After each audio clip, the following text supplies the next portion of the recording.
Assalamualaikum warahmatullahi wabarakatuh. Kali ini kita akan coba berbagi sebuah cerita mengenai pemberontakan Ranggalawe. Tapi sebelumnya, yang belum subscribe, silakan untuk subscribe dulu.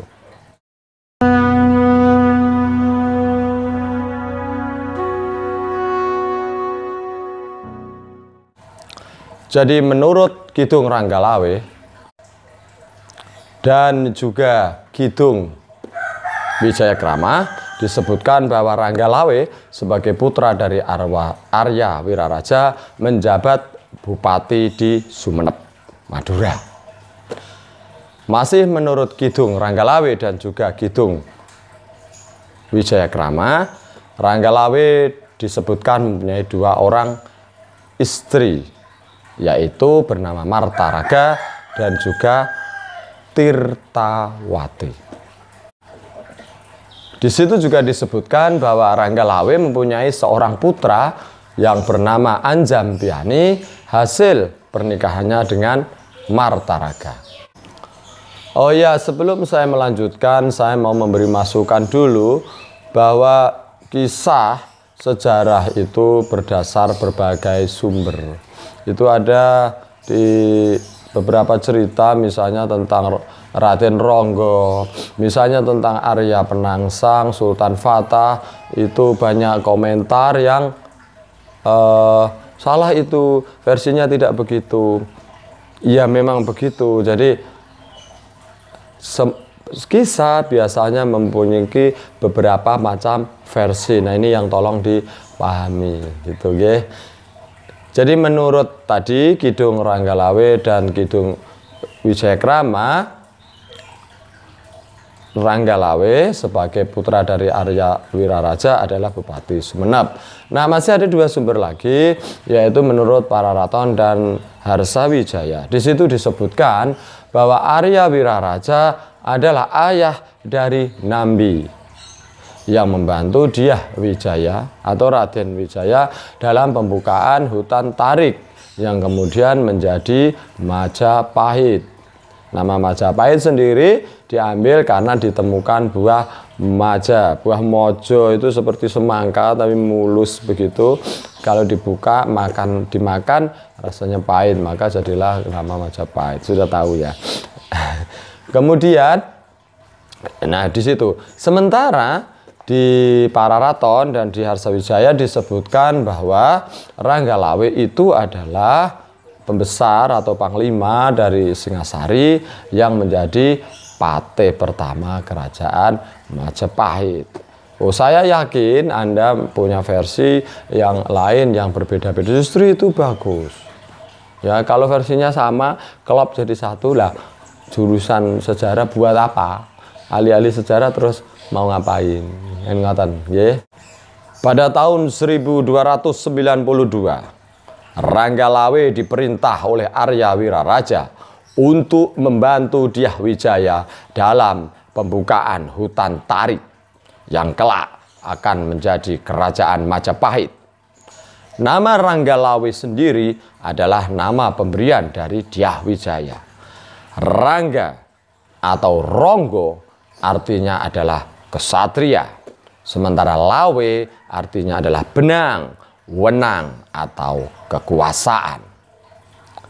Meskipun terkesan ceroboh dan kasar, Ranggalawe mempunyai sifat-sifat positif, yaitu jujur, berkemauan kuat, ahli dalam olah senjata, dan juga jago dalam mengatur siasat perang.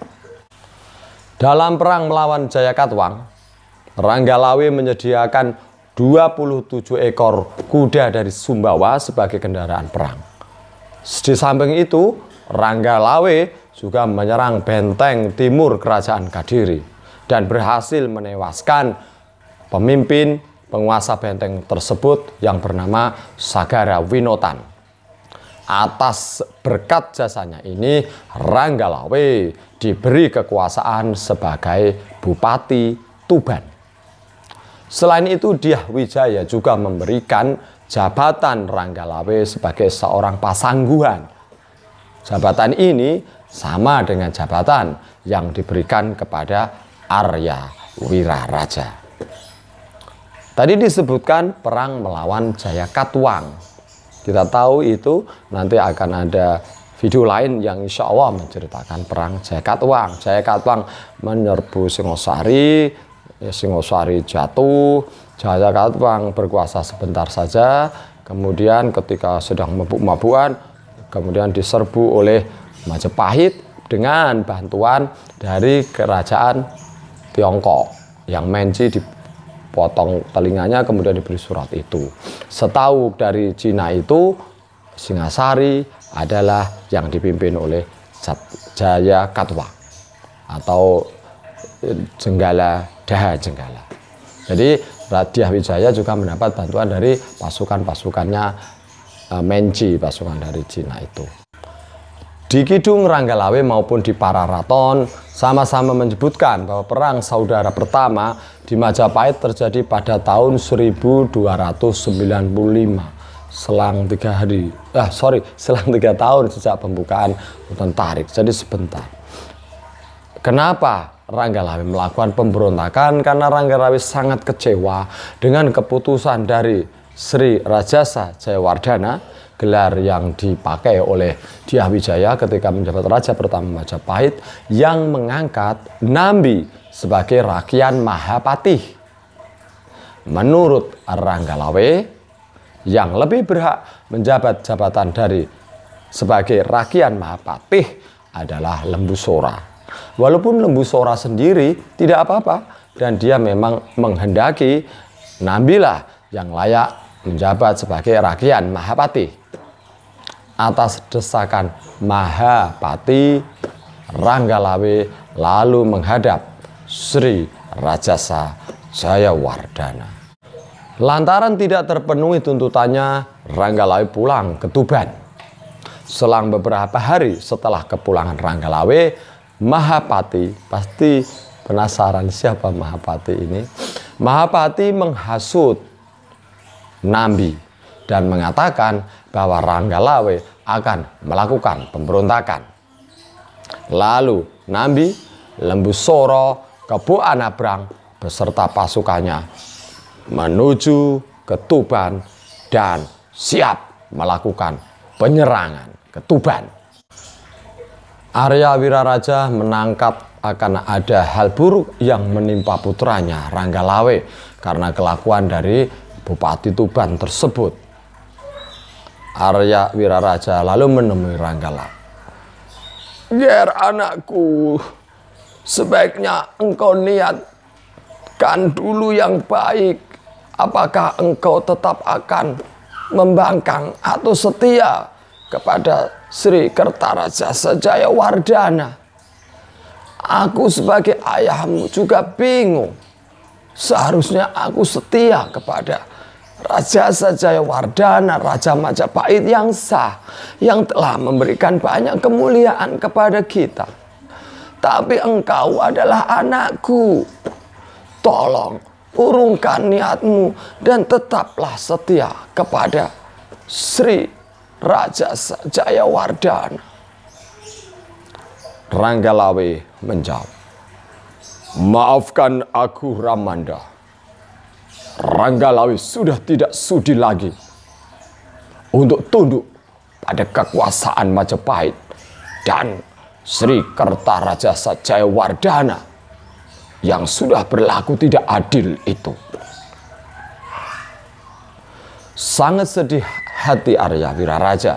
Dia lalu memanggil para aku, para kepala desa, para demang, dan lain-lain untuk menyiapkan pasukan yang akan digunakan untuk menghadapi pasukan Majapahit yang sedang menuju ke Tuban. Singkat cerita, pasukan Majapahit kalah oleh pasukan Tuban. Berita kekalahan ini lalu disampaikan kepada Raja Majapahit, Sri Kertarajasa Jayawardhana. Sang Prabu sangat marah, bahkan beliau bersumpah beliau akan menghancurkan sendiri kota Raja Majapahit kalau tidak bisa menaklukkan Ranggalawe. Lalu beliau berniat pergi ke Tuban lagi dan memimpin langsung penyerangan kedua terhadap Tuban. Pertempuran antara pasukan Majapahit dan pasukan Tuban kali ini tidak bisa terhindarkan lagi, dan kali ini justru pertempuran itu lebih hebat.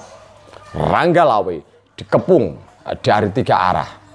Dari sebelah timur dipimpin oleh Kebo Anabrang, dari sebelah barat dipimpin oleh Gagas Sarkara, dan dari sebelah utara dipimpin oleh Mayang Mekar.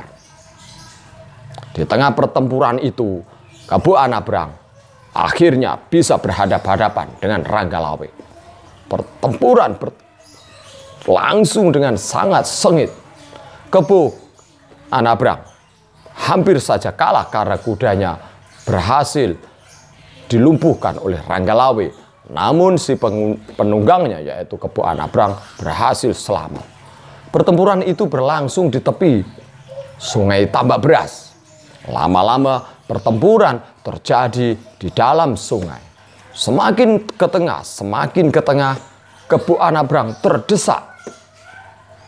Namun pada saat yang genting tersebut, yaitu saat berada di tengah-tengah Sungai Tambak Beras, Kebo Anabrang berhasil menikam kuda dari Ranggalawe. Ranggalawe jatuh terpeleset batu dan akhirnya bisa ditenggelamkan ke dalam air Sungai Tambak Beras. Setelah kehabisan napas, tewas Ranggalawe di Sungai Tambak Beras. Setelah kematian Ranggalawe tersebut, Arya Wiraraja sungguh sakit hati. Lalu dia menghadap Sri Kertarajasa Jayawardhana.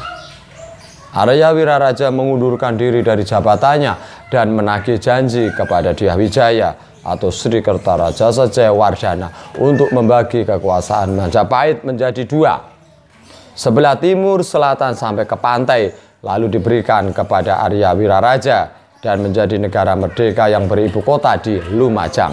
Sementara sebelah barat dikuasai oleh Dyah Kertarajasa Jayawardhana dan beribu kota di Majapahit. Sejak saat itu, Lumajang atau bagian timur menjadi negara merdeka yang terlepas dari kekuasaan kerajaan Majapahit.